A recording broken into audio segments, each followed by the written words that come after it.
allegiance. Pledge allegiance to the flag of the United States of America and to the republic for which it stands, one nation, under God, indivisible, with liberty and justice for all. Great. First item is approval of the agenda. No. Have a motion? I move the board to approve the agenda as presented. Second. AJ, Yes. Scott, Yes. Angie, yes. David, Yes. Andy, Yes. Nick, Yes. Kim Marie. Yes. 2.03 is public comment. My understanding is we don't have anyone lined up for public comment this evening. Good, okay. Moving on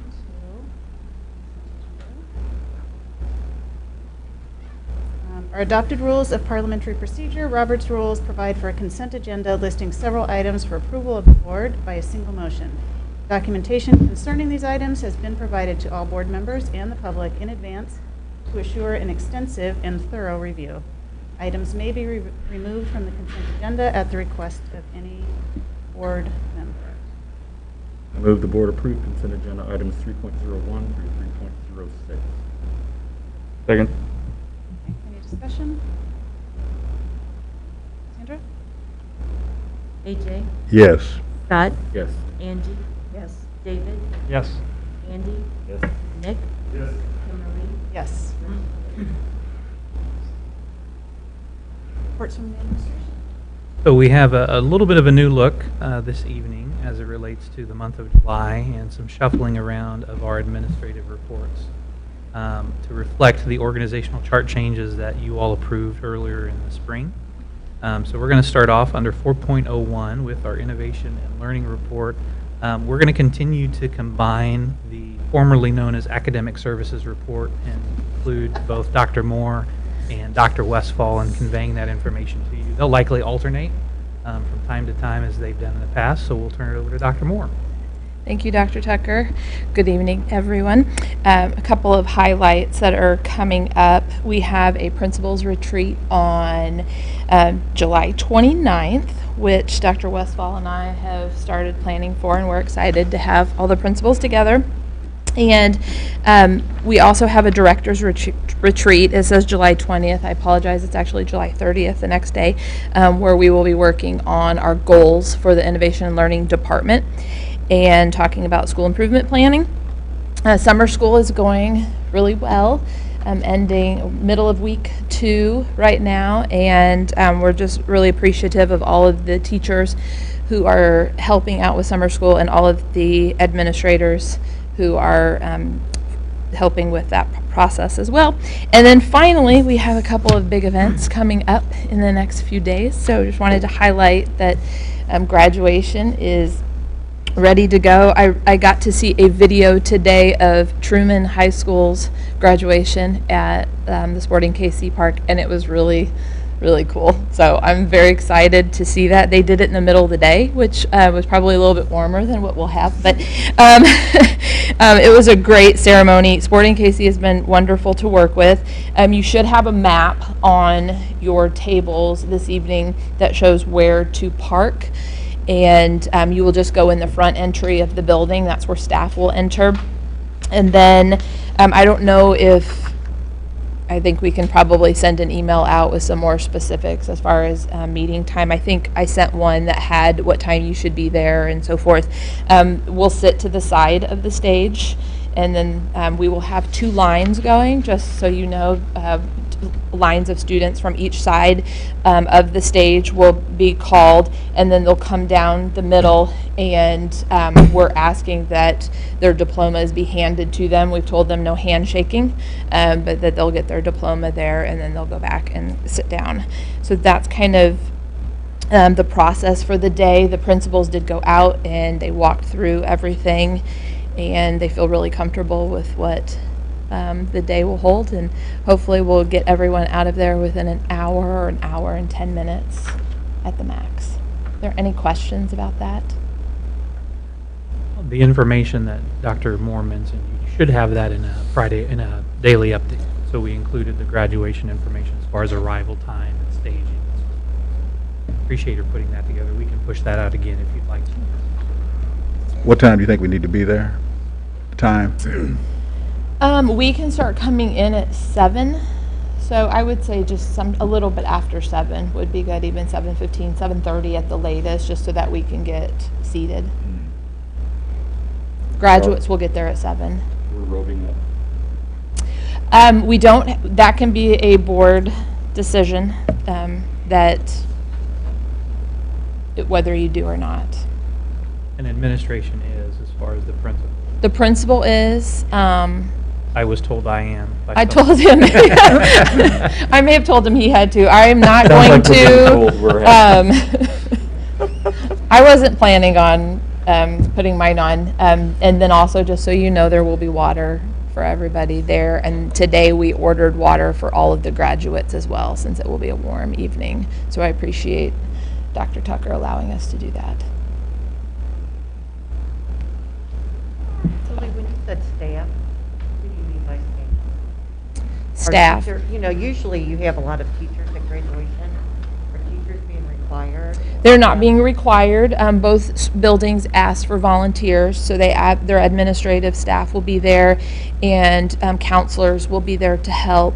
And then they ask for volunteers from the teaching staff to come. And so we have, I think, about 20 to 30 who have said that they would be there at each event.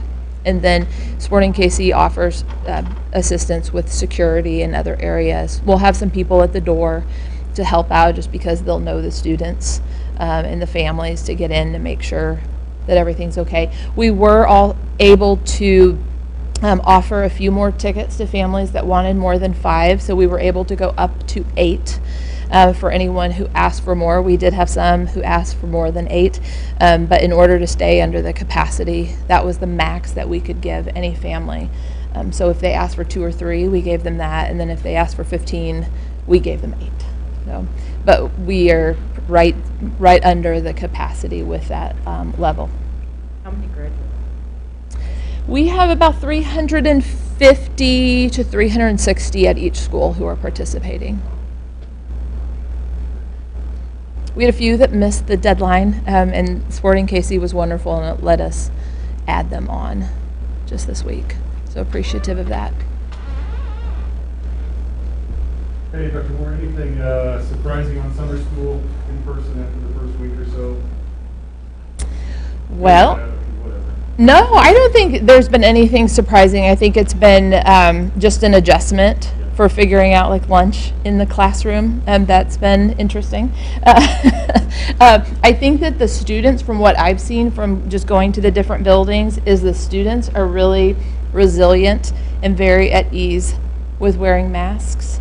And they just walk around, and as a parent myself, he knows that that's the drill. When he leaves in the morning, got to put my mask on, and I walk in with it, and he says he wears it throughout the day. But just going around to buildings, it seems like when the students are in classrooms, they don't necessarily have them on if they're spaced out, but when they come in close for reading time or when they go in the hallway, they have them on. I thought it's gone very well so far. Other questions for Dr. Moore or Dr. Westfall, for that matter? Okay. Okay. Thank you both very much. Next up then, under 4.02, welcome to the podium Dr. Andrea Dixon Seahorn for our Equity Department report, which she is a department of 1 as of right now, but she overlays all departments. So. Good evening, everybody. Good evening. Very excited to be able to share with you our first ever equity report for Liberty Public Schools with respect to having an office that impacts every department of the organization. And so as you can see in the information I shared with you, our overarching goal is to create a more diverse, equitable, and inclusive school organization. And this work is not mine alone. We have been on this journey now for at least 4 years here in Liberty Public Schools under the leadership of Dr. Tucker. And we also have had the DLT Equity Work Group, which then led to our work that's now infused into the equity-centered strategic plan. And so as a result of that, we also then have this cultural competency work group that helps us then move the work forward. So I am thankful for the privilege of being able to really build upon that work as we take this really system-wide. So I just wanted to highlight a couple of things that have come forth as recommendations from the Cultural Competency Work Group, again affiliated with the strategic plan. And the first one is about attaching this work, connecting the work to our educator evaluation system, right? Because we've got to make sure that we help teachers understand this is important. And so as a result of those conversations that we've had for about the past year, and then also in partnership with Dr. Moore, overseeing school leadership, and Dr. Vogelaar in HR, we've arrived at a very strong recommendation for NE Indicator 6.2 at the district level. And this is an initial starting point in terms of focusing on teacher communications with students, with regard to sensitivity around their students' culture, their gender, intellectual, and physical differences. And so you see in the report kind of indicators of what that could look like in the classroom. And so that is our starting point. And so we have yet to determine which one of the current district level indicators we would kind of move off the plate and then put this on instead, so that we would still only have 2 district level indicators. Another area that I wanted to highlight, and again, it comes out of this work with respect to the Cultural Competency Work Group, is with regards to cross-cultural communication. And so, again, we have something that's already at our disposal by way of Panorama. They do have a DEI, diversity, equity, and inclusion, so sometimes you hear us use those terms interchangeably. They do have a survey that we have finally landed on within the Innovation and Learning Department, and that's with the support of Dr. Jessica Meisenheimer, Mr. Christopher Hand, of course partnering with Dr. Westfall, and we've landed on this survey in the month of October. So we'll have a 2-week window to disseminate that survey, and it has, as I've indicated in the report, 3 components. The first one is going to be a survey for staff, and it is themed educating all students, so getting their feedback, their insight on what it means to them to educate all students. The second component of the survey would be addressed to students, grades 6 through 12, around diversity and inclusion and cultural awareness. Again, getting their input and feedback on what that means to them and maybe what we need to do better. And then the last is to families, and this is about barriers to engage, school climate, and school fit. So we're hoping to take the information that we'll get from those surveys and then hopefully going into second semester be able to develop some focus groups out of that to really dig a little bit deeper and then plan our next steps for going into the next school year. And then the next thing I wanted to highlight is that as part of the entry planning process into this new role, I am holding Equity 101 Listen and Learn tours with every cabinet member, every department leader, every school leader. Have some questions that I'm asking of them. Again, it's based on the work we've done previously. And really the aim is to get my finger on the pulse of where are we really? And then being able to use that data that's been gathered collectively to then plan for some next steps for moving forward this school year and beyond.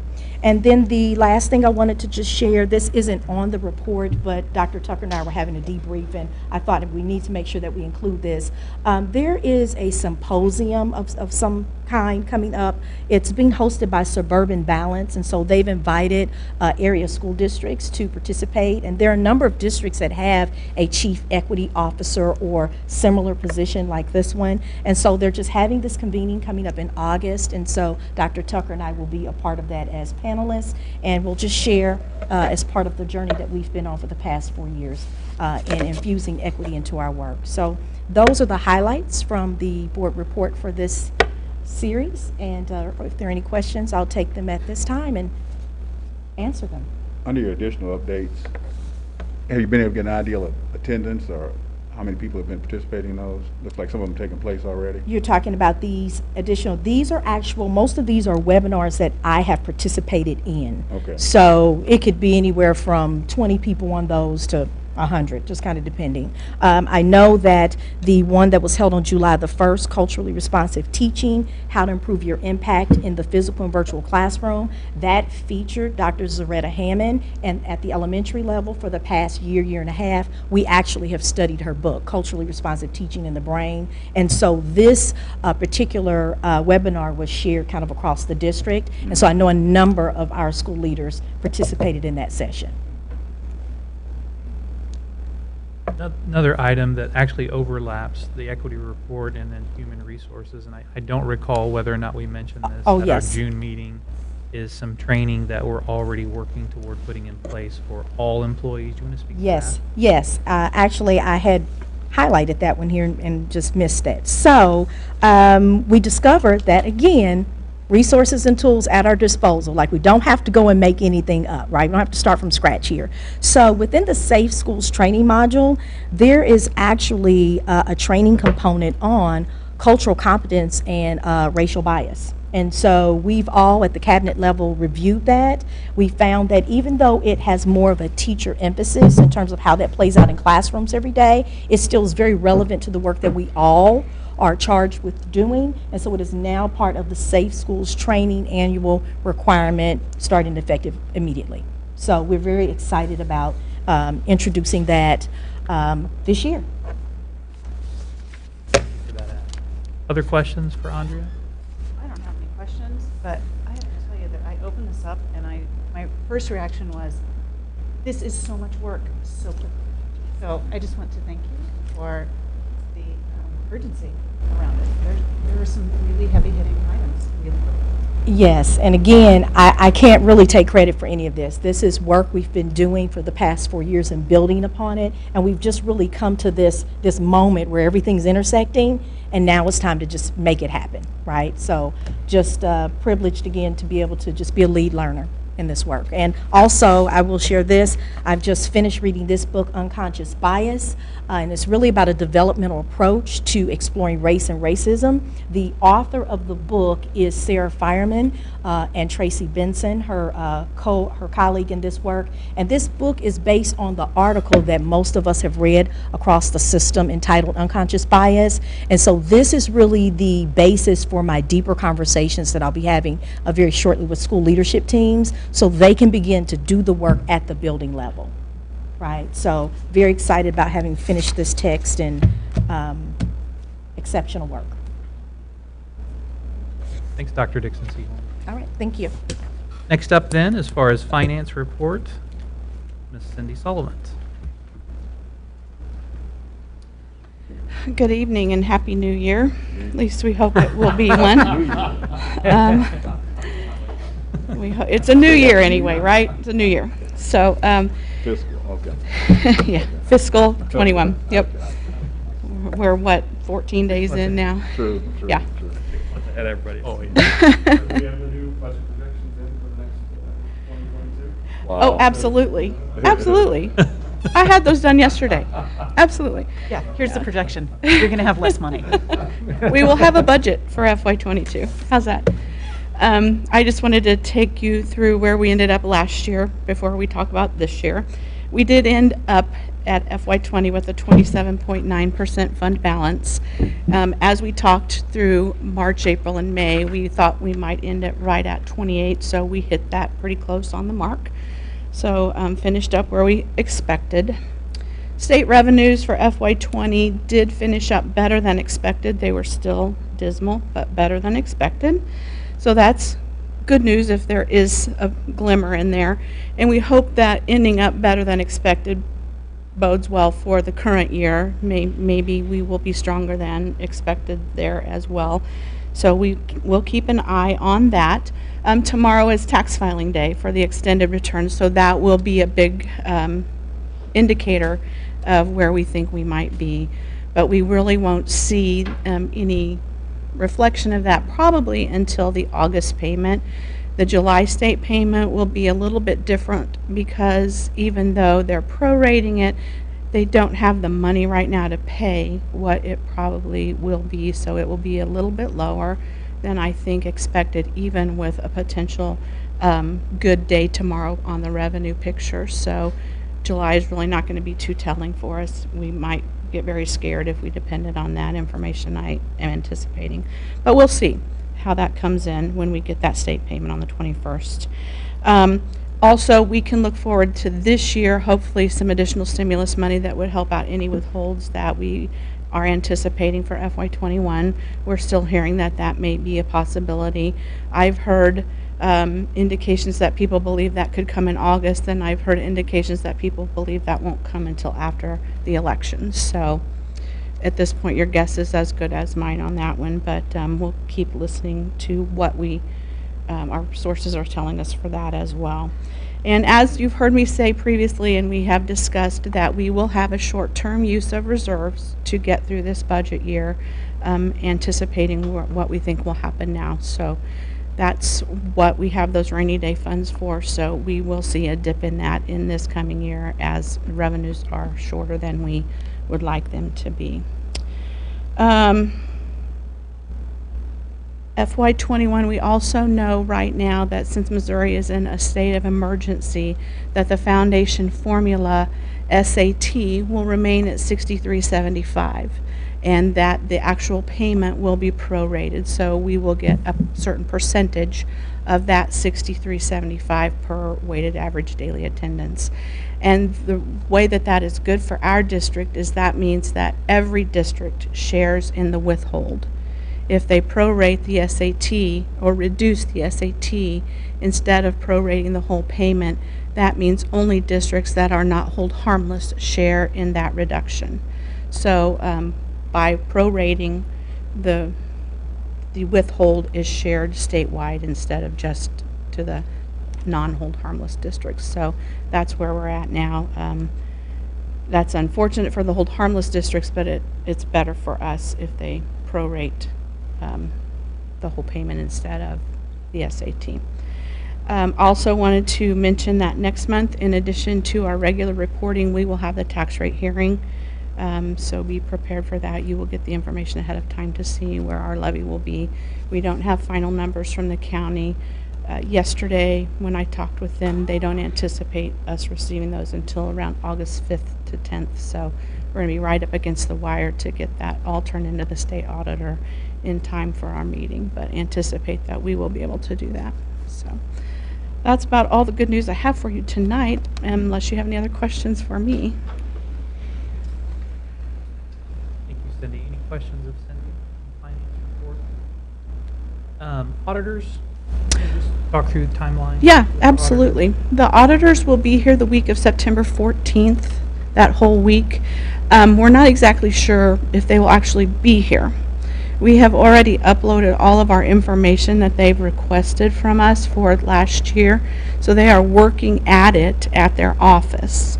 We will be having an audit and finance committee meeting on September 14th, so we typically invite one of them to come to the meeting to talk with the committee. We will do that again this year, but with the pandemic, I don't know how much face-to-face contact we'll be having with the auditors. Of course, they will work on that, and typically the month after, we're able to have them back to the board meeting. So I would anticipate in October, unless there's just something out of character for our audit, that we would have an audit to approve. Cindy, I know we talked about the foundation formula, the cuts there, and the parents and teachers program, it looks like it's cut as well. Yes. What does that look like? What's the impact of us? It will affect, and as you see in my report, I said that approximately 375 high-need families and 400 non-high-need families across the state will not participate. So that means we will see a reduction in services. I have not spoken with Sarah Burke to see what the number for us is, but across the state, 700, so we would be a small percentage of that. Yeah. Any other questions for Cindy? Thank you. Thank you. Appreciate it. Next up then is Mr. Anderson, Chief Operations Officer.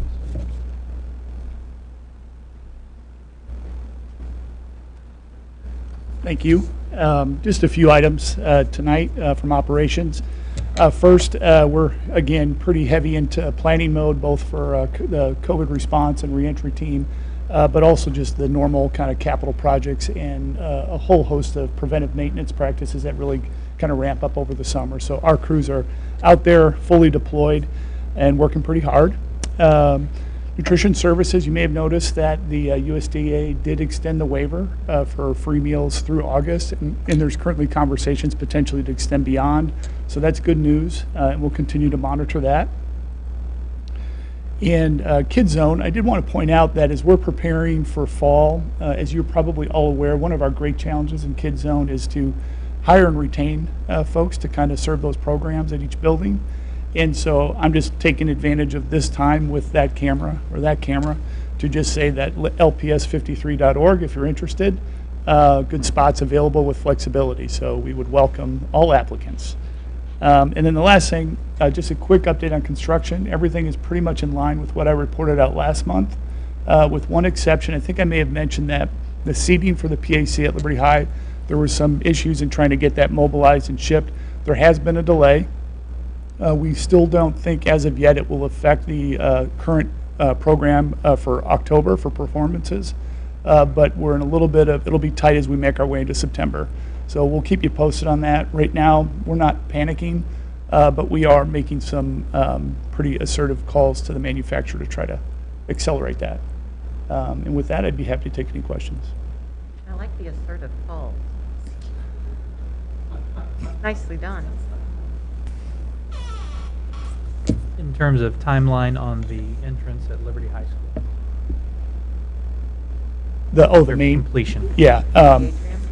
Yeah, so that's going to get real messy real quick when we blow off the top of the atrium area.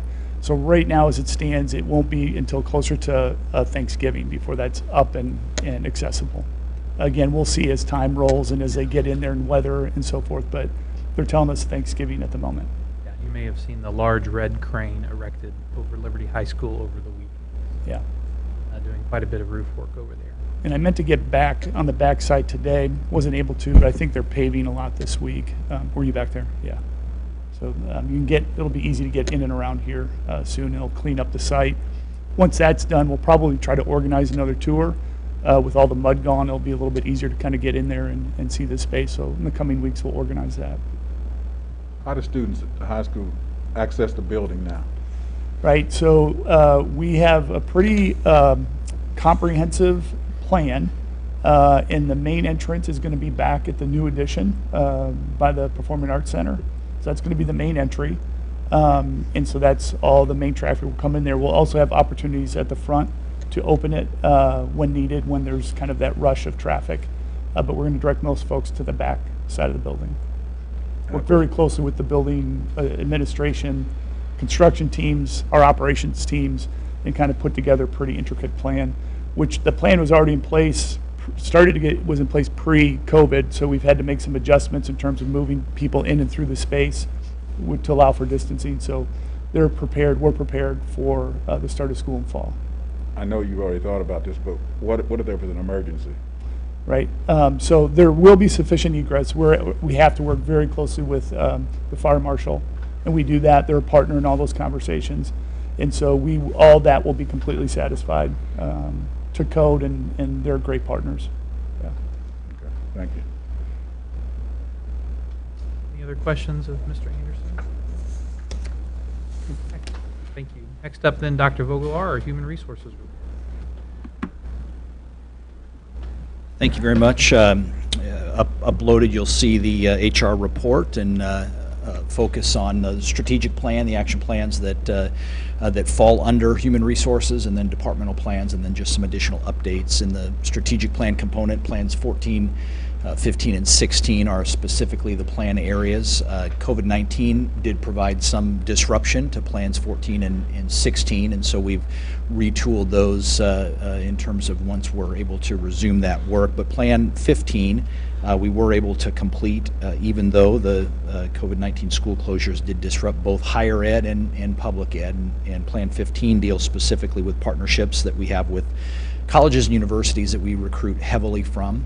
So we spent a better part of this year establishing and building ways to strengthen that relationship. And you've heard Dr. Moore talk a lot about the micro school idea that's emerging, giving students in entering grades, entering high school, so grades 9 through 12, opportunities to participate in a micro school. So phase 2 of that strategic plan is going to be really evolving that into an operationalized idea. So college credit for kids earning maybe as many as 9 credit hours in their major area in this micro school environment should be a byproduct for FY 21 to launch for kids entering 9th grade in FY 22. And so that work is going to continue to come.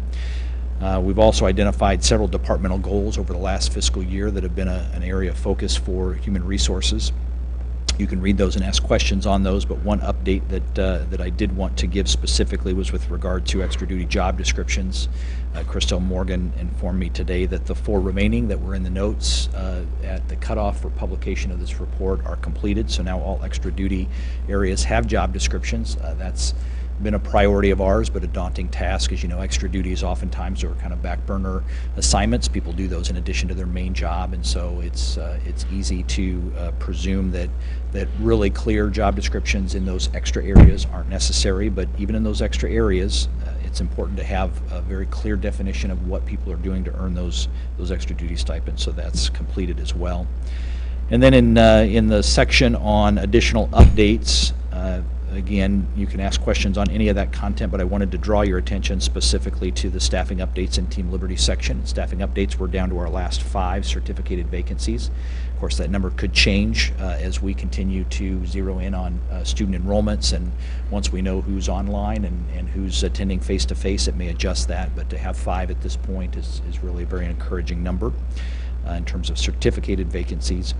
And then with regard to Team Liberty, you may notice typically we have our first Team Liberty meeting in August, and that front-loaded portion of Team Liberty is typically very crunched because we get our insurance utilization report in, the impact on insurance renewal in August, and then that gives us a very narrow window to nail down a recommendation to give to Dr. Tucker in time for him to give his recommendation to you for that September board meeting.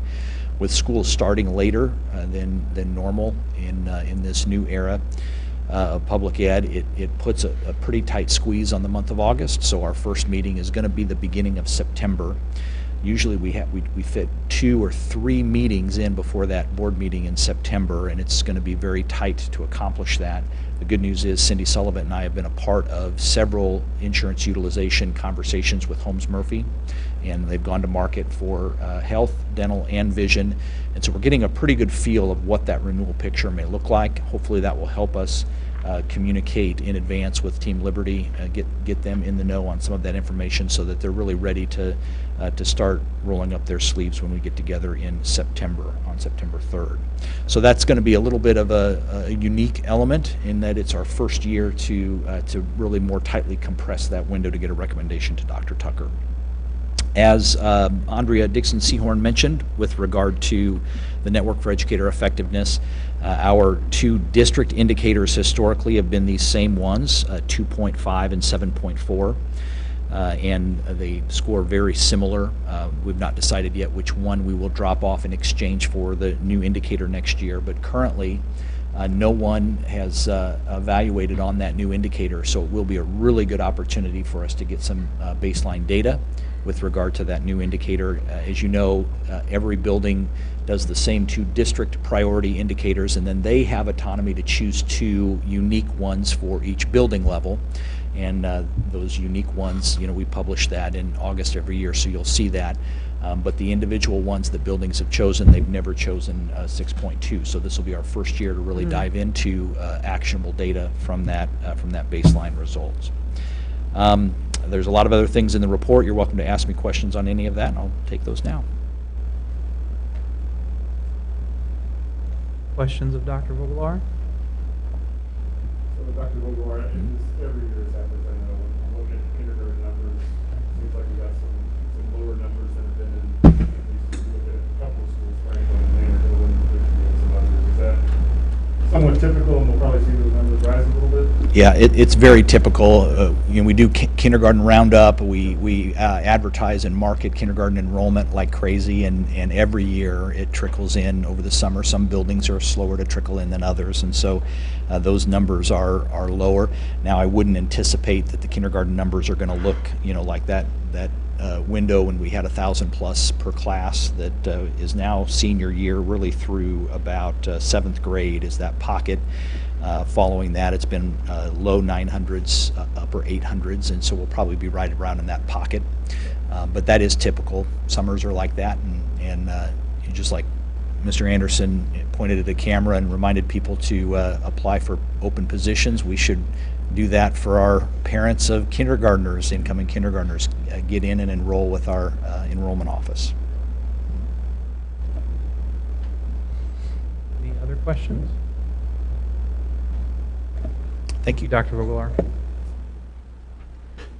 The last administrative report then would be in respect to items that I've uploaded for you this evening. I do want to highlight a couple pieces. And you've heard several of our cabinet leaders share their kind of refocus on strategic planning, and we've done that intentionally as far as we had put the pause button on several of those pieces, several of those plans in navigating the pandemic, have since reconnected with Scott Fuller, who we had worked with at G&D Associates, and really have kind of mapped out kind of our next steps and kind of reassessing, reprioritizing both in the month of July, utilizing the month of August and those early weeks, getting back together with our leaders and building level leadership teams in terms of ensuring that our school improvement plans then align to the strategic plan. That was really our next phase as far as effectuating that strategic plan. Beyond that, departmental goals, as was mentioned earlier, that then lead us to rethinking that program evaluation structure, and we've talked about that for some time as well.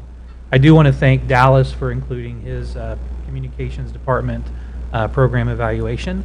He's also, with his department of 2, had to make some adjustments over the course of the last several months, and really want to extend an appreciation to him and Lynn and others that support our communication efforts, be it our website, be it our social media, be it developing infographics. They've had a lot placed on them and have really stepped up in terms of those communication efforts over the course of the last several months. So thank you, Dallas and Lynn. A couple of additional items to make you aware of. The Department of Elementary and Secondary Education, in collaboration with Department of Health and Senior Services, provided some health guidance for reopening schools. Those were considerations. Those were released just a few days ago, of which we pulled from and began looking at to assess where that fits in our reentry and reopening considerations. So we've been in the process of doing that. Additionally, the department has been working on several committees that are tied to what they've dubbed MOLEAP, which is Missouri Learning Engagement and Preparation. And so we've had a couple of our Liberty Public Schools teachers that have participated in those committees. Wanted to mention them. That's Deb Kaywood, who's a teacher at Epic Elementary. Many of you know Ms. Kaywood. So we appreciate her insights as it relates to virtual learning in contributing to those committees. In addition, Astrid Ruiz, who serves as a world language instructor for Liberty Public Schools, but then is also on the state association. She was pulled in to serve on those committees as well. The reason I mentioned those groups and the MOLEAP program through DESE is that their committee work has culminated in some products or outcomes as it relates to us moving forward into the fall. And one of those outcomes, and many of their resources are provided on their webpage, is the creation of a formative assessment structure, something of which we've been pushing for some time with our engagement with MOAP, as well as just pushing philosophically, and that we believe there's value in a formative assessment series over the course of the year to gauge where a student comes in August, but then how they progress over the course of the academic year and in their particular grade level at the end of a particular school year.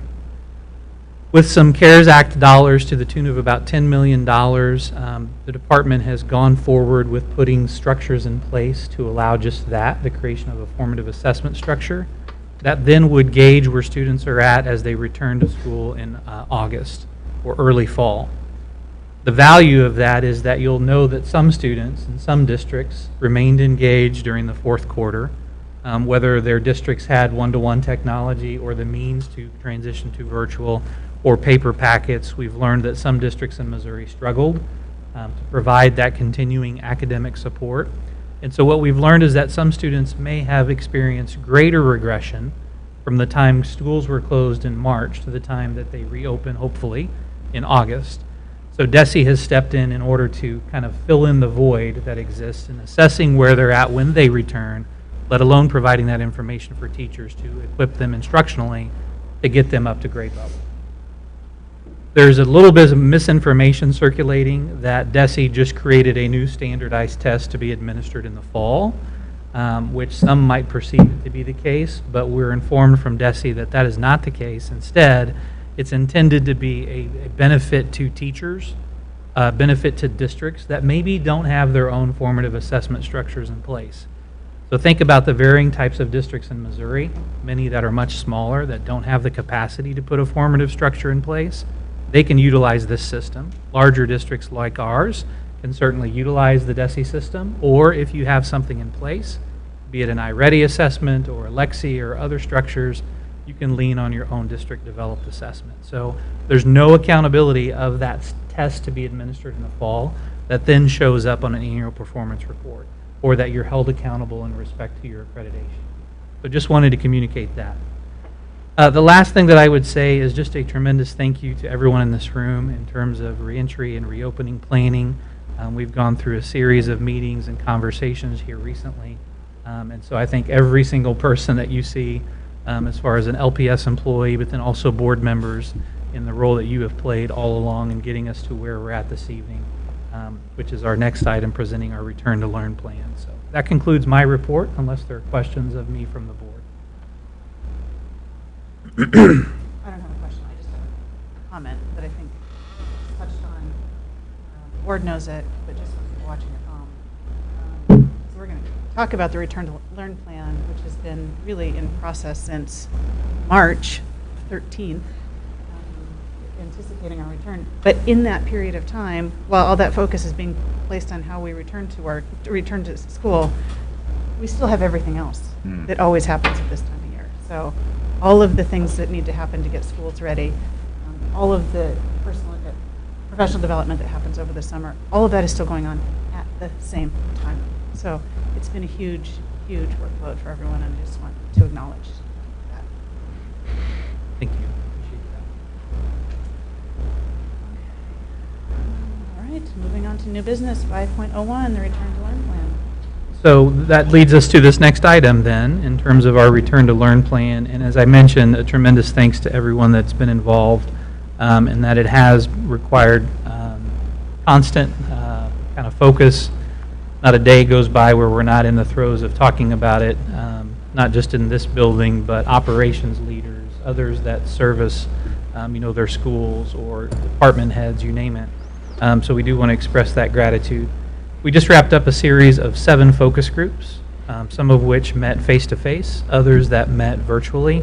And our intent in setting those focus groups up, of which about 150 people participated, which was to really bring kind of the near-finished product in front of that group, to be able to provide kind of a high-level overview of what we've been looking through. And so I appreciate the board also taking time to participate in those meetings or connect with us to go a little bit deeper into those Return to Learn plans. The best way that we have thought of to be able to frame Return to Learn is really this idea of writing a book, where you have multiple chapters. You don't just show up and the book is written for you, but instead we really started that discussion in early February as we were watching things play out internationally and then starting to hit the United States and prepping the board for what was potentially going to happen. Lo and behold, in March, around spring break time, that decision to close schools for a couple weeks was made. And then finally, that decision by the governor to extend school closure across the entire state. It was really at that point, in the middle of April roughly, when Governor Parsons made that decision, that we began shifting our mindset and thinking about reentry, and even shared with the governor that that in and of itself is probably going to be more difficult in discussing and thinking about how we return to school, return to work, reopen our campuses, than that initial decision to close for the fourth quarter.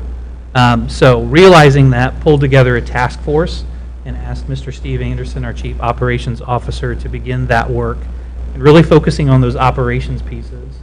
From there is when our chapters began to be written. Whether it was focusing on what those operating procedures looked like, what it looked like to close out a school year and bring students and staff back together to not only say their farewells, but gather their belongings. That was a chapter in and of itself. Whether it was what summer school in June looked like, or returning to some semblance of contact with our students, both in fine arts as well as athletics activities in June, planning for virtual summer school in the month of June, planning for face-to-face in the month of July, returning our staff back to work who had been working remotely, all the way up to this return to learn plan that we're speaking of this evening or sharing with you this evening. Along the way, we've remained committed to soliciting feedback, whether it was in the middle of April to push out a survey to parents, teachers, and students to assess how we were doing, and then adjusting based on the feedback that we received. Surveys tied to summer school, or what we're getting ready to survey our staff and families about. I say all of that in that by the time you look at reentry planning in its totality, it's much more than just a plan for August 25th. And then that work has been happening all along. What you have in front of you this evening that's uploaded to board docs is an infographic that we've worked on. I appreciate Dallas and his team working on that. That really lays out by grade level, by elementary, middle, and high school, the options that we believe we're pushing forward into August with. A return for those families that want to return face-to-face, but then an option for those families that aren't quite comfortable doing that to be able to push to virtual. That being available for pre-K through grades 5, grades 6 through 8, but then also grades 9 through 12. And in that infographic, it kind of sets those side by side, and that here are some pieces that you will anticipate or you will see in that return face-to-face. The Monday through Friday option, it certainly emphasizes health and safety precautions that we're still walking through and finalizing as we speak. That piece seems to continually evolve depending on the guidance that's provided by Lake County Health Department, Kansas City, Missouri Health Department, as well as the Center for Disease Control. And then lastly, that's threaded throughout each of those grade levels, if you're returning face-to-face, is how might we maximize our space in terms of leveraging spaces that are underutilized during the course of a school day, be it a gymnasium, be it a cafeteria, be it a library, be it nooks and crannies and hallways and corridors, to be able to spread out and social distance accordingly. The other thing that I would say as it relates to high school that is unique is that we've been doing some virtual or blended learning all along, and so continue to do that where a student may have a partially face-to-face schedule, but then they may be enrolled in an online class or two, or they may also be participating in a real-world learning experience as it relates to an internship, an apprenticeship, some type of an experience outside of the classroom or outside of the school. With that said, that really kind of captures the virtual or the face-to-face return option. On the second side of that infographic, whether you're elementary, middle, or high school, allowing families to opt in for their child to be a full-time virtual student. There's one distinction we want to make sure and communicate with everyone. What we experienced in the fourth quarter, we're calling that crisis learning, and that we were all collectively pushed into the deep end, so to speak, as it relates to learning remotely at home. Learning in this environment as we think about the fall and choosing as a family for my child to be a virtual learner 100% of the time comes with more structure, it comes with greater accountability, but at the same time it comes with some creativity in the sense of how we perhaps combine content areas for elementary and middle level students in more of an interdisciplinary project-based learning approach. At the same time, how do we pull kids into online opportunities at secondary level and that they're tied into courses that are rigorous? All undergirded by Liberty Public Schools teachers, as well as in conjunction with some of our partner providers like Launch through Springfield Public Schools. The other thing we know is that at the middle level and at the elementary level, for those students that opt to go virtual full-time, there may be a limited access to electives or specials. At the same time, if there are some limitations there, how can we bring those specials into play as it relates to some of those interdisciplinary experiences, particularly as we think about elementary students and how they can showcase their learning. The last thing that I would say is if a parent opts into that, one of the common questions that we've received is, can a student navigate back and forth seamlessly, and at what point can they do that?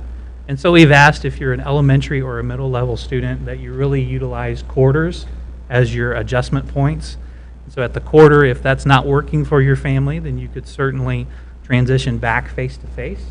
Vice versa, if that's something that you want to transition away from face-to-face into virtual learning, that would be an option for families. Becomes a little bit more difficult at the high school level, and so we're asking families to really focus in on the semester as far as what that then looks like. Mainly because you're tied to credits at that point, and so it's a little easier to transfer that half a credit point and at the end of the semester in the fall, and then transition whether you're going to face-to-face or virtual at that break point. The last thing that I would say for virtual learning at the high school level is a continued commitment to real-world learning, albeit it looks a little different when you're experiencing it virtually. Continue to express appreciation to Colleen Jones and her navigators at the two buildings, and that even during closure, they were working with businesses on how they might participate and facilitate a virtual internship. Virtual experiences tied to Casey Tech Academy or some of our career centers or Metropolitan Community College as it relates to some of the pieces that we're offering for early college. With that said, that really sums up that infographic and kind of the options that are available to families. There's a lot more detail that follows. So there's a structured return to learn plan that provides more information around each of those options for elementary, middle, and high school. In addition to that, I appreciate Dr. Westfall and her coaches and others that have worked from the lessons learned during the fourth quarter to compile and build and design 2 support guides. One that is an instructional action guide that helps with teachers in understanding the difference between what we experienced during the fourth quarter, what we'll experience in the fall as far as virtual learning. The second companion guide is really intended for parents. We learned a lot of lessons over the fourth quarter as we listened to parents in focus groups and students in focus groups and teachers via surveys and additional feedback of things that they needed. One of the suggestions was we need our kids to be on a schedule. So that difference between synchronous and asynchronous learning, as we think about the fall, putting more synchronous learning in place as it relates to schedules and structures. Grading was another piece. How can we ensure that grading looks different in the fall than it did in that hold harmless provision as we experienced during the fourth quarter? So I appreciate them putting those documents together. It's very similar to when we bring our budget before you in June. As soon as you see it, it's going to change, and so we know that about not just the return to learn plan, but on those instructional support pieces and that parent guide, we're going to continue to solicit feedback, and we're going to make adjustments to that based on what we hear from our families. The last thing that I would share is really the development of frequently asked questions that will then sit on our district's webpage. We're in the process of culling from all the feedback we received over the course of the last week in our 7 meetings with our focus groups, putting those questions together, kind of combining them up into like topics, providing answers that then then clarify our students, our teachers, and our parents' questions. All of that will sit on our webpage, along with these companion documents. We've also retooled our Let's Talk portal. If you go to our webpage and you select that Let's Talk portal, during the fourth quarter, there was a drop-down menu of topics tied to coronavirus and school closure, and you could enter your question, direct it to an individual, then it was up to us to be able to have a quick turnaround time. We're resetting that drop-down portal to be specific topics related to reentry and reopening plans. So just anticipate that. So we know that as soon as this goes live and we push all those messages out tomorrow, which will include a video, it includes a message from the communications department with a variety of links, and then it includes our webpage going live with a return to learn link. As soon as that goes live later tomorrow afternoon, we know that there will be a myriad of questions and inquiries. So we're ready for that, and we anticipate that. Last thing that I would say, which is probably one of the most critical chapters, because it has the most questions that come up, is really the operations procedures and what that entails. We've been refining that from chapter to chapter to chapter to chapter, going all the way back to March, and how that kind of evolves over time. That's posted on our district's website as well. A couple of common questions that we've received so far and adjustments that we've had to make as things have evolved are topics around like temperature scanning. Will we scan students at the door? We have ample supply of those thermal scanners or those temperature scanners, as well as some that you can do from a distance via like an iPad. That's something that we have the supply to put in place, but at this point, we're not yet planning on doing that at the door because of the logistics that that would entail, and just kind of thinking through that process. That's something that we might do in the event that we're pushed into doing that. The next piece, yeah, go ahead. Just a quick question about the temperatures. Isn't there also guidance from the health department that isn't necessarily effective? You want to speak to that, Steve? Did you hear her question? This, okay. Sure. And that was the other challenge is many folks that are positive, asymptomatic, or at times pre-symptomatic, or even those who are symptomatic, are not always showing a temperature. And so there was kind of this sense of potentially a false sense of security Right. through that process. And so and really a lot of the other districts that we're working with in our conversations with Clay County Health, the approach to really try to put the emphasis to the family to self-screen and self-assess is where we're at right now. But again, can't stress enough that we're ready to go back into temp scanning if necessary, and we will have those devices in the buildings to help as individuals come in and if we feel like something has to be tested. So we're prepared for that. Good question. Some of the other common questions around the operating piece is eating in the classrooms. Dr. Moore spoke to that a little bit earlier this evening. That's getting better. My understanding is day by day. Day one was kind of rocky as far as how that plays out and that we put this plan in place. And then once we started actually working the plan, we needed to adjust. So I appreciate Nutrition Services for doing that. Cleaning, sanitization over the course of the day has been another topic that has come up, and really thinking about focusing on those high touch points and kind of focusing our efforts there rather than making sure the carpet gets cleaned every single day. Really focusing our efforts on those higher touch points. Contact tracing is another topic that's come up, and really seeking guidance. We're working with other districts across the Northland. Recently, Children's Mercy has stepped into that space as well and providing some guidance that we'll be pulling from as well. And then lastly, the most common question, as I'm sure you have heard, is what to do in and around masks. We've watched this and monitored this as well, and that language has evolved as we've seen changes in ordinances or orders from the Kansas City, Missouri Health Department, City of Kansas City, but then also Clay County Public Health Center. And so the language that we've used rolling into summer school is really where we're at with those operating procedures as of now. And as we've shared that with individuals, it's masks are required when unable to socially distance, with the understanding that every staff person and every student have a mask on them. And so we've worked with purchasing and procurement over the course of the last several months to purchase a variety of supplies of types of masks. A couple of these for each staff person, some of the clear ones for students perhaps and teachers that are working on hearing impairment, but then we also have some shield options available for staff to select from, literally thousands of masks in our supply to be able to provide teachers with a variety of options. On the mask topic itself, please know that that is evolving.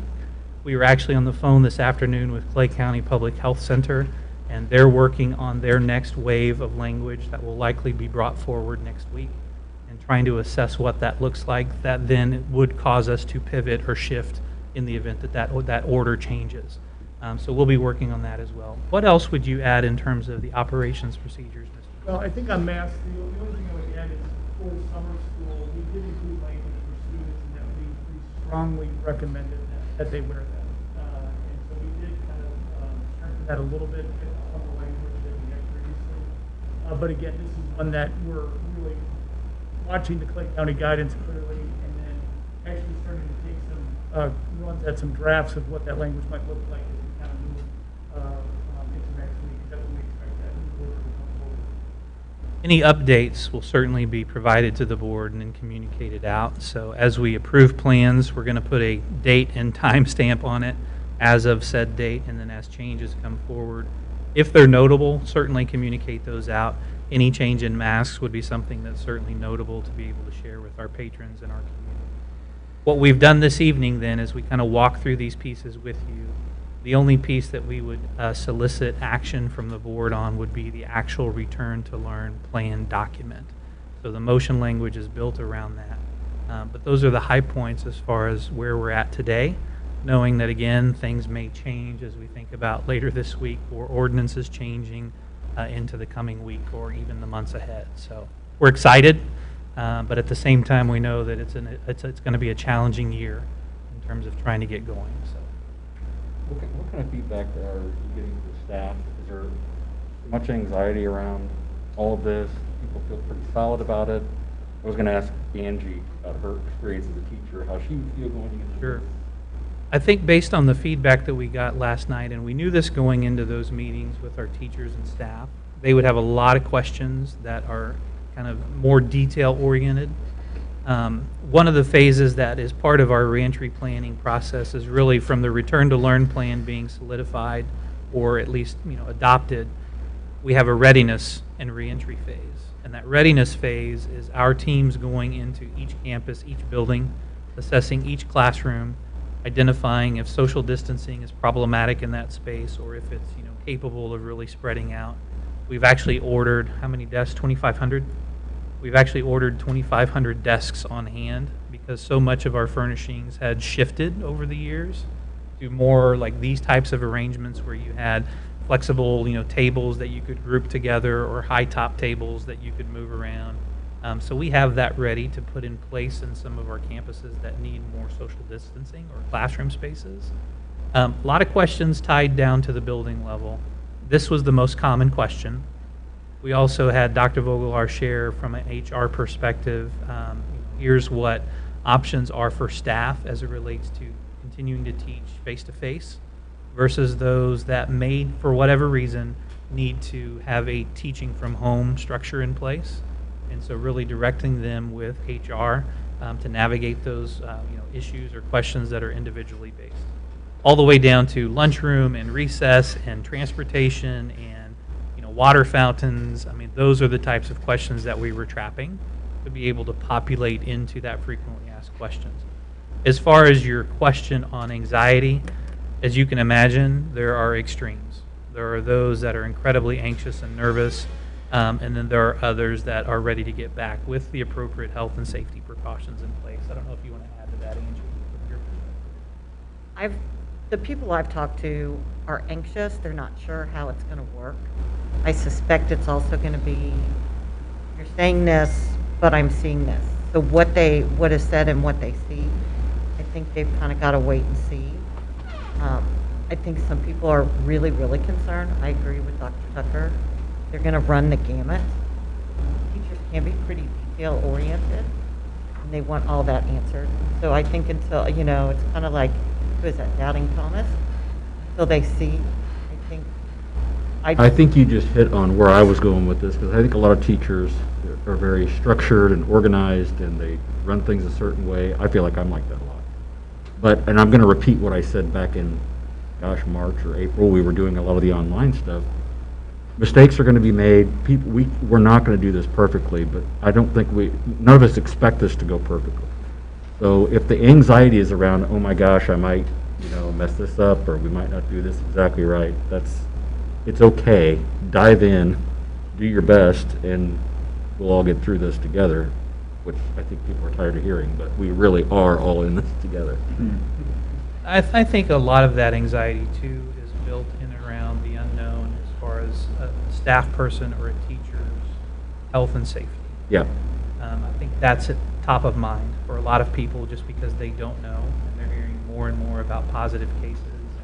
Now I know someone, whereas 3 months ago I didn't know someone, just because you're starting to see those numbers increase a little bit. So health and safety has certainly been one of our top priorities, both for the student and also for our staff and their return. Knowing that we may enter in and out of face-to-face and quarantine situations where some students or some staff, there are, albeit we have two options presented, that fully face-to-face and then that virtual option, there's a middle ground as well. And we've talked about that. What does a short-term learning virtual plan look like for that staff person or that student that then needs to shelter for a 10-day period or a 14-day period? Or what if, worst case scenario, we are all pushed back into virtual learning? What does that look like? And so we've got those scenarios that we're ready to pull forward. We know we have 6 weeks prior to the start of school, roughly. In between now and then, a lot can certainly change along the way. So in the event that we need to be flexible and pivot, it'll be time-consuming and tedious work, but we have the capability of adjusting those schedules and running those scenarios. We've thought through a lot of those scenarios over time. I think that's kind of the overview as far as the feedback. Lots of great feedback from our staff yesterday in our conversation. So why wouldn't we just make masks mandatory, period? No ambiguity, no wishy-washiness, just they're required. Right, and you certainly could. And I think that's where we're heading as far as Well, the guidance from but- Clay County. We could do that as a board, certainly, Right. in terms of making that decision. I mean, note There that are Clay some- County is the only jurisdiction around that isn't already there. There are some exceptions that sit both within the Kansas City, Missouri, as well as the proposed Clay County ordinance that might be changed this coming week. Some of those are more medical exemptions that involve a physician. There's also some exemptions around hearing impaired. So you still have to include that language in and around that, but you could absolutely mandate it.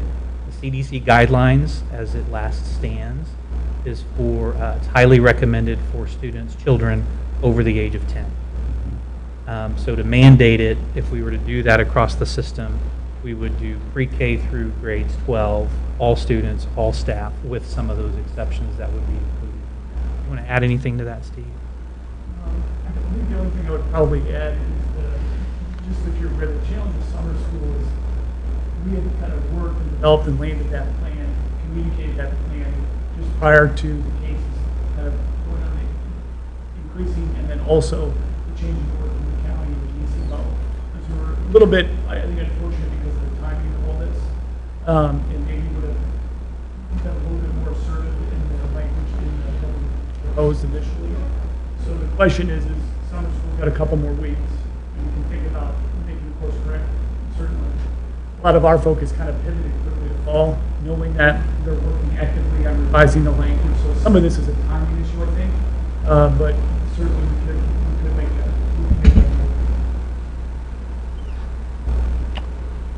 I just don't see why you don't. I mean, if you talk to actual medical providers and not rely on political appointees, they are seeing influxes of patients, they're seeing hospitals at capacity, they're seeing numbers spiking. And if this is a potential way to keep that lower and to keep people in school and to not have to shut down at some point, I just don't see why. I don't have a problem being more strict about it even than the local health department.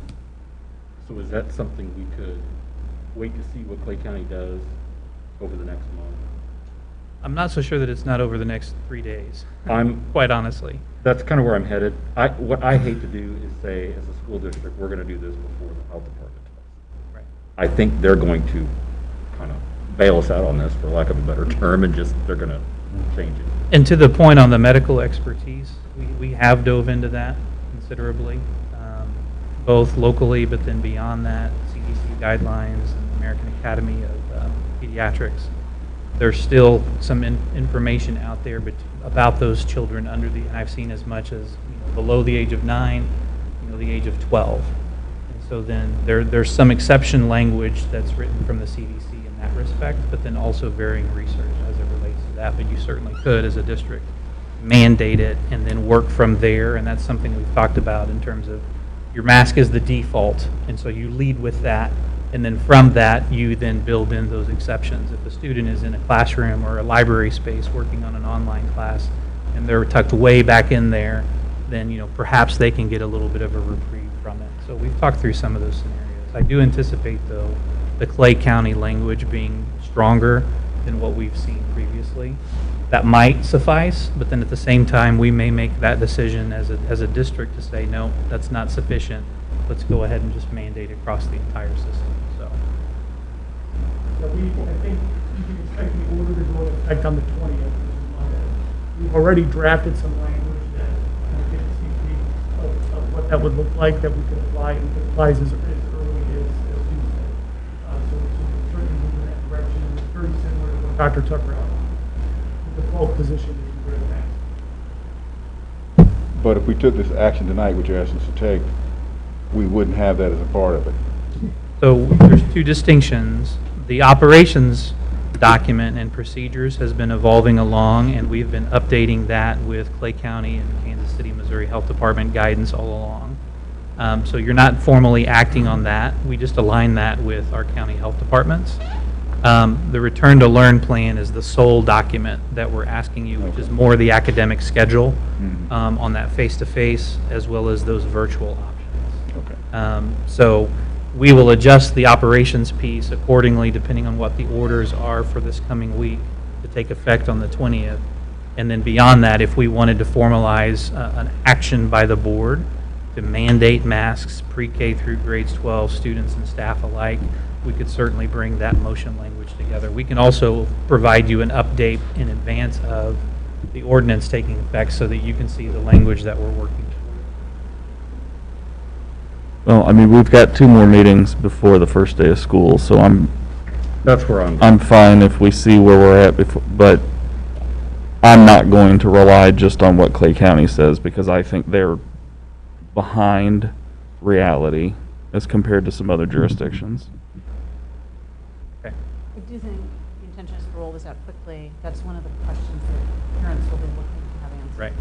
So we may need to include some language that is, So you have that language Something that coming. you have that language that currently sits in the operating procedures that then set us up for summer school. That's the most recent language that we have. We have draft language that we're ready to adjust in the event we see the Clay County change come forward on the 20th. Got anything? So for the Return to Learn, I would hope we could go ahead and approve that tonight and then table any kind of mandatory face mask discussion for the next meeting, see what Clay County is, and then put it on the agenda again. if we want to. Absolutely. Well, having said that, I move the board adopt the Return to Learn plan as presented. Second. So I'm looking at the elementary section on the face-to-face learning, and we've got a bullet point on established guidelines for distancing and seating in classrooms. Don't have a similar diagram within middle school and high school for particular reason for that. You want to speak to that, Dr. Westfall? Did you hear his question? Sorry, so elementary school, setup of the classroom, making sure social distance, we've got the diagram that shows that. Middle school and high school don't have that similar diagram, certainly supporting with regards to that. What's kind of the purpose behind that, not having it for those two? I think that the concern comes a little bit from the younger kids and their ability to social distance themselves. Gotcha. Right, so Okay. they need a little bit more guidance that we will work on that, and if the other kids have a little bit more, so. Yep. If they don't, They don't. Should have. Like the That's thing. good. The other thing related to that, in terms of the social distancing figure, which as things continue to evolve, that's another piece, that 6-foot distancing. Early on in our planning conversations, it was anticipated, or mentioned widespread that you retain that 6-foot buffer, right? That's even evolved. And so what we've seen most recently with the information pushed out by the American Academy of Pediatrics in late June, was really perhaps it's that 3 to 6 foot buffer. Well, then DESE and the Department of Health and Senior Services included that 6 foot buffer may be shrunk a little bit to that 3 to 6 foot. With that in mind, we're still working from that 6 foot parameter, especially if masks are in play, to be able to think through each of those campuses. So that's just kind of a side note, and that piece in and of itself, it's been interesting to see that 3 to 6 foot buffer evolve over the course of just the last several weeks. And the other thing, I see lunch being offered in classrooms when needed, so it's the intent, we'll just see what happens. We be in the cafeteria break, if not, then. And it may be a combination. Sure. It may be a combination of utilizing cafeteria space, on nicer days, maybe there's an outdoor option. The goal being to try to keep groups together so that you're not commingling groups, if anything. Right? So then the other piece to that we hear from staff as well is kind of that duty-free lunch. And we know that kind of this is an all hands on deck, so we appreciate flexibility, but at the same time, we want to find ways that we can try to ensure that our staff are getting those breaks. Each campus is a little bit different, so really working within each campus to figure out what are our available spaces, or is it truly just relegated to the classroom? So our nutrition services is exploring our options in and around that. Anything to add, Steve, on the meals piece?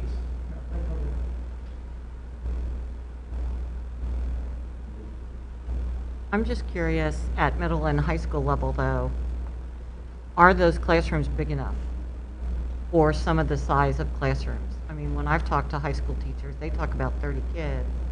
You put 30 kids in some of those high school classrooms, there's no social distancing. They're pretty much one on top of the other. So what are we looking at in regards to that?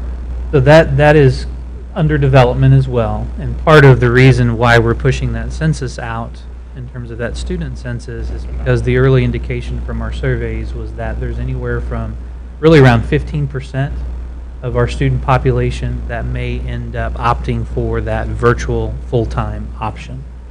And so you kind of have to get that data and see how many are intending to return face-to-face versus those that are intending to return virtually, and then adjust your rosters accordingly. And so what we've thought through is that you really won't know your roster, be it at the elementary or the secondary level, until really a week or so prior to the start of school, because so much of that will be evolving. I think we'll have a pretty good sense end of next week as that census survey wraps up. But at the same time, you'll have people change their minds based on what they're hearing, who they're speaking with, consulting with their family doctors to be able to make those final decisions and then adjust that accordingly. The other thing that we're doing at the high school level is really opening up more options for courses to be offered online. And so flexing our schedules a little bit more. So if a student has online courses in the morning, maybe they come late and then they go to their regular classes. And then vice versa, if they have one at the end of the day, perhaps they leave early and take that online class. If their online class falls during the course of the day, a third hour or a fifth hour, then they're on campus really identifying spaces for them to be able to go and take those courses. Along with those real-world learning opportunities that are outside of the school, you're working by way of trying to reduce those class sizes by being a little bit more flexible in how you provide programming. So 9 through 12 can do a blended. It depends on the courses they're wanting to take. And so then I think a lot of those Liberty virtual courses are more junior, senior related. Is that correct? But then we'll continue to add to that menu as far as options for maybe some underclassmen. But most of your underclassmen will be there the majority of the time face-to-face or doing a full-time virtual. How do we envision things like orchestra and choir and band? Great questions. And that's another common question, really brought up more by parents than staff. Some staff have questions around that as well. So co-curricular, where you've got an extracurricular that is tied to a class like band or choir or speech and debate. Those options continuing to be offered. Again, more face-to-face, in that we know our electives might be less of an option as you go virtual. So being able to continue to offer those, but what we think will likely change is your performances, your contests, your competitions, your games, perhaps some modifications to that, and then really leaning on our activities and fine arts directors. Mr. Money at the fine arts level working with teachers as to how that might play out, and then Mr. Cahill and Mr. Green, our new athletic director at Liberty North, working through that daily as far as what that might look like at the start of the fall. Leaning on MISHA to help provide some guidance as well, along with other associations, the National Federation of High School Coaches, the National Association for Music Educators, other state associations, because they're all working through developing that guidance as well. We do know students are passionate about those areas, so we want to continue to provide those as best as able while maintaining emphasis on health and safety. So we'll know more details as kind of those finalized plans around extracurriculars unfold.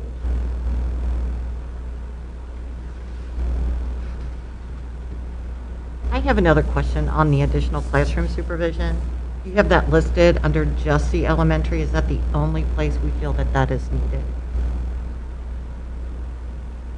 But part of what we have is the opportunity for teachers that are on their plan periods to sit in extra spaces during their plan time. So at the secondary level, a team can meet in an extra space. We can all sit together and plan as well as students are here.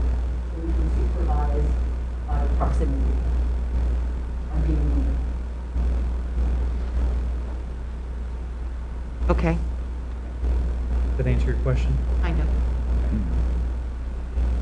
None of it's ideal.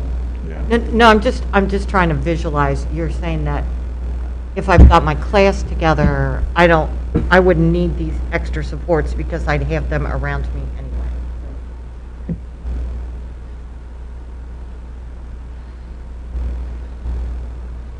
If I could just add, I think, we started the whole planning process and kind of casting a vision, what the priorities were, and prepared to get back. We developed this plan at a pretty high level, it really sketches a pretty good outline of what it will look and feel like. So we've known all along, we would then pivot to kind of this readiness plan that Dr. Tucker referenced. And so it's kind of this point of distinction between what's in the plan, this plan, versus where those details get fleshed out. So a lot of those conversations are taking place. Mr. Money just shared a document that had a lot of details on fine arts, and we're just now starting to get to that point where we're going to pivot and get into the details. And so I think there are just some points in this plan that, kind of should have been the plan, or should we wait till we had the readiness plan together. So just, that will follow, that detail will follow, and it's a really important part of what we're going to be doing the next couple of weeks. But everybody's poised to start that process. We have a lot of work ahead of us. I think what we have is a really good outline to start with and to do the overarching planning. And then all of those other things that are the details that teachers love and probably parents want to hear as well. Those things, I mean, you could put them in today, but by August 25th, the chances of them changing is, I would say, 99.9%. So I totally understand the reason not to go too in the weeds in this, but I think there's been a lot of thought on how to structure so that, it's not March 13th again. The other piece that I think will answer questions, particularly on the virtual side, is that parent guide. And that it specifically speaks to what this looks like differently than the fourth quarter. So having that piece for parents to be able to cull through and see some frequently asked questions or questions that we've thought about in a response, that will accompany that return to learn plan and that infographic as families are looking at that decision as to whether to go virtual or return to the same can be said for the instructional guide. We just know that we're still working on it as well as far as updating. And the frequently asked questions piece. So. I think it is very different that parents are now making their choice for virtual learning as opposed to being shoved into it. So now that makes it look different and feel different than it would have felt before. And I think people are making there's not a lot of distinction between the two, and there will be a lot. So our instruction on the virtual side and our choice for virtual will be very intentional. And then we can have expectations around that. It will be much, it will be better. So I'm kind of excited about the fact that we're going to offer something so much.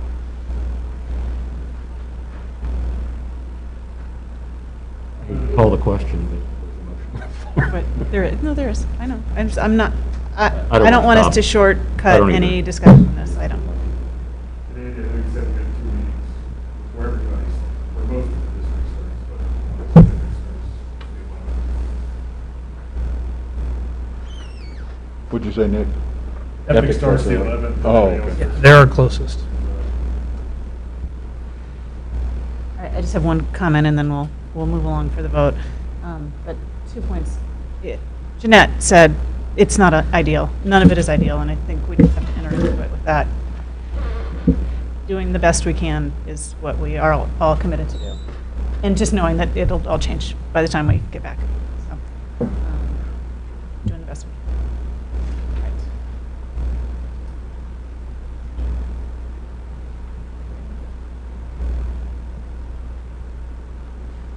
Right. AJ? Yes. Scott? Yes.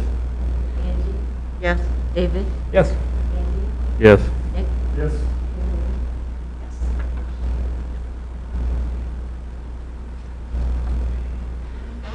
Five point oh two is contracts and purchases. We do have a couple items that we wanted to bring to your attention, and so we'll turn it over to Mr. Anderson to walk us through contracts and purchases.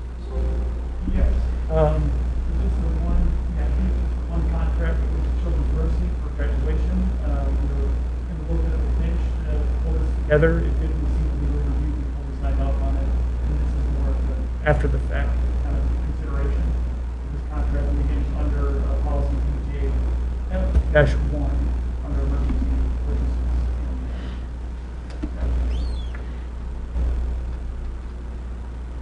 I move the board approve the agreement with Children's Mercy Park Blue Roof Entertainment. Second. Discussion? AJ? Yes. Scott? Yes. Angie? Yes. David? Yes. Andy? Yes. Nick? Yes. Yes.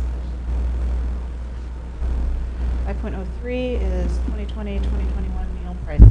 And this is an annual item that we bring forward for your consideration, and really part of it under the guise of the Healthy Hunger Free Kids Act of 2010 and some requirements that are put in place there. So turn it over to Steve to walk us through it. Sure. And as we've stressed always in the past, this is a bit formulaic for us. There's a bit of a range that we can flex through in the bare minimum in which we had to raise our breakfast and lunch meal plans by 10 cents. So that's part of that proposal. Breakfast is not to change. We are adding a breakfast premium meal at a supplemental cost of 20 cents. And then if you look at the table, elementary lunch would go up by 10 cents up to $2.55. Secondary lunch would go up 10 cents to $2.85. And then they've also increased the premium meals for lunch, the 2 premium meals by 20 cents a piece. And again, those are just options and choices for individual students. So that's our recommendation. Given the question. What is a premium plus meal? It's super premium. For I- extra and. I'm sure it varies depending upon what's being served that day, but I did know at one time how often it is used. I could certainly provide that. I was just curious, because you've got premium, and then you've got premium plus. Oh. I'm not sure. Uh, 2 trades, that's a great deal. I can split that with a friend. And I know you said this, Steve, but just to make extra clear for anyone who's listening from home, it's a formula that we use for this, and we are required to raise the prices periodically. Right? The premium designation, that's a USDA designation, is that right? Or is that ours? That's a good question. I believe it's ours, but I'd have to double check that. I move the board approve the 2020-2021 breakfast and lunch prices. Okay. AJ? Yes. Scott? Yes. Angie? Yes. David? Yes. Andy? Yes. Nick? Yes. Marie? Yes. 6.01, board policies and procedures and unfinished business. So this is brought forward for second read. You'll notice we changed our order a little bit in conversations with Kimmery and Nick to bring new business in front of unfinished business, just kind of a slight change, and that we didn't feel the need to cover off the unfinished business as much as things are brought forward for second read. So you do have board policies presented to you for your consideration this evening. GCBDA professional staff short-term leaves and GDBDA support staff leaves. I move the board adopt policies GCBDA and GDBDA. Second. Discussion? AJ? Yes. Scott? Yes. Angie? Yes, sorry. David? Yes. Andy? Yes. Nick? Yes. Marie? Yes. 6.02 is global seal of biliteracy. This is also a continuation from our last meeting, so we wanted to bring this forward for your consideration. That global seal of biliteracy that then just takes what we put in place a couple years ago to kind of that next level and recognizing students for their accomplishments. Dr. Moore, anything to add on this piece before we entertain a motion? Just as a reminder that it's an additional +1 for students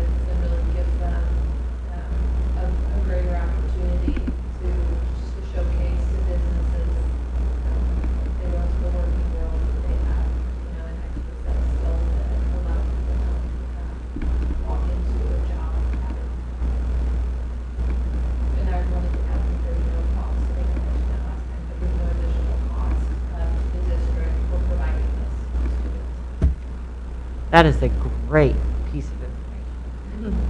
No additional cost. It also includes a premium plus option, right? That's right. This might be the premium plus option.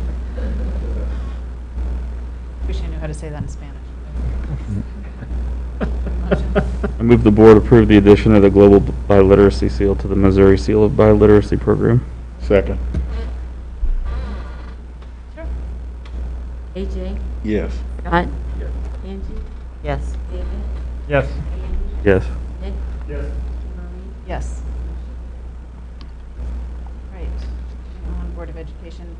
I asked Sandra to make a slight change in the Board of Education section and to add a first item for legislation and advocacy with the intention that we would include items there that are advocacy opportunities for us or for others in the district, and also review any upcoming legislation just to make sure that we all are staying aware of those issues on a more regular basis. And I know that Angie has been a little bit more active as a delegate and is paying attention to MSBA's request to us to review topics, and in this case, their proposed advocacy positions. All 100 pages of it. Oh, 100 pages of it? Well, I don't know that it's that long, that might.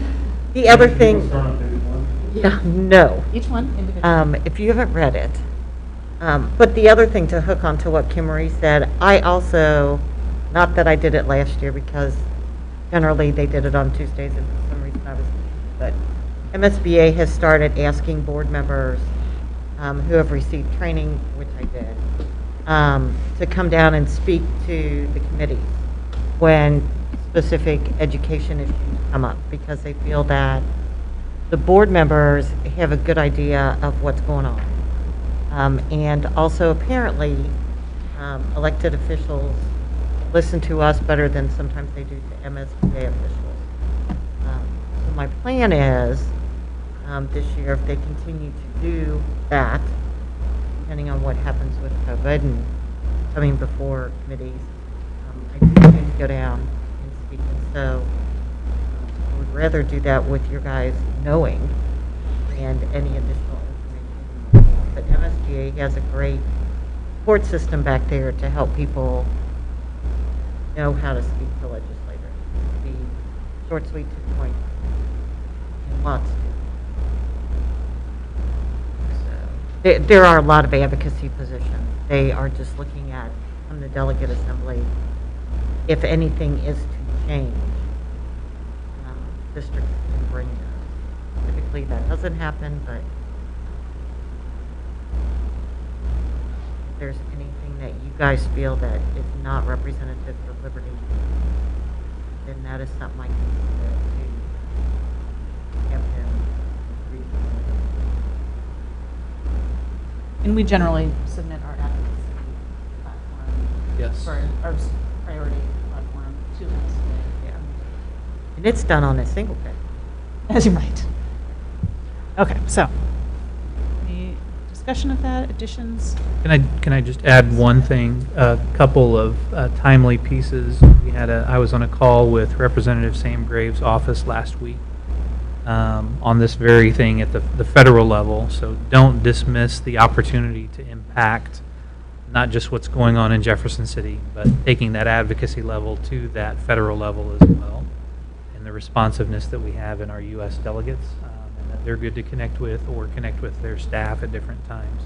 On the federal level, really the next wave of stimulus funding, as Cindy mentioned, whether we see something potentially in August or perhaps after the election, after November, and then locally at the state level, we're likely going to see an end of July special session, if not another September session.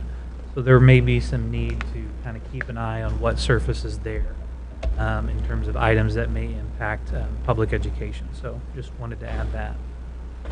Also doesn't, and I don't know if all you guys get it, but NSBA, I think, sends out like a call for action when things are coming up in front of the federal government. MSBA will obviously send the ones out for local. There are teachers' organizations also who do the same thing. You can get into those as well. Those are always good things to keep in mind. This particular one doesn't require action as board. I just suggest that any of you dive into the 100 pages and have feedback for Angie. Text me. Send it to her. We will submit it. If you email me, text me to tell me you've emailed me. I don't always pay attention to the text. Do we call to mention the text? I know. I texted you 30 minutes ago. I did too. Okay, I'm moving on to 7.02, our list of upcoming meetings. More importantly, we have meetings this coming Saturday and Monday for commencement that are pretty exciting. And 7.03, board remarks. I would just like to thank all of the people who have put in innumerable hours on all of this planning and more planning. The amount of time that has gone into that, the amount of time that's gone into meeting with groups to make sure everybody gets information is impressive. And I just want people to understand that this is, this is not a summer off. This is a summer of busy, busy, busy. Trying to keep up with the hands fully. So, thank you.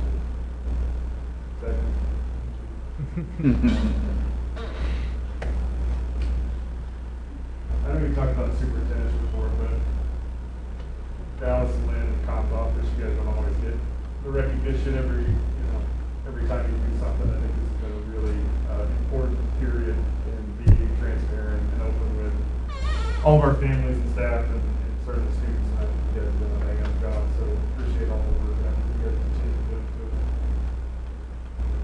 it. Did also note that there was a need listed for potential for additional staff. Noted.